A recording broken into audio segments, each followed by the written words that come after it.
தமிழகத்தின் புதிய முதலமைச்சராக பதவியேற்ற ஜோசப் விஜய் தனது முதல் மேடை பேச்சிலேயே சட்டம் ஒழுங்கு விவகாரத்தில் தான் மிகவும் ஸ்ட்ரிக்டாக இருக்கப் போவதாக கொடுத்த எச்சரிக்கை அடுத்த 24 மணி நேரத்திற்குள்ளேயே செயலாக மாறத் தொடங்கியுள்ளது. அதன் அதிரடி தொடக்கமாக திருச்சி மாவட்ட காவல் கண்காணிப்பாளர் உத்தரவின் பேரில் மாவட்டம் முழுவதும் உள்ள அனைத்து காவல் நிலைய எல்லைக்குட்பட்ட பகுதிகளில் இருக்கும் சரித்திர பதிவேடு குற்றவாளிகள் அனைவரும் நேரில் ஆஜர்படுத்தப்பட்டனர்.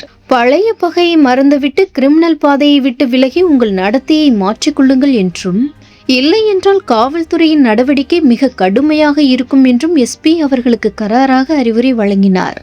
ஆட்சி மாற்றத்திற்கு பிறகு காவல்துறையினர் எடுத்துள்ள இந்த உடனடி ஆக்ஷன் ரவுடிகள் மற்றும் குற்றப்பின்னணி கொண்டவர்கள் மத்தியில் பெரும் கலக்கத்தை ஏற்படுத்தியுள்ள அதே வேளையில் பொதுமக்களிடையே விஜய் சொன்னபடியே ஆட்டத்தை ஆரம்பிச்சிட்டாரு என்ற பலத்த வரவேற்பையும் பெற்றுள்ளது.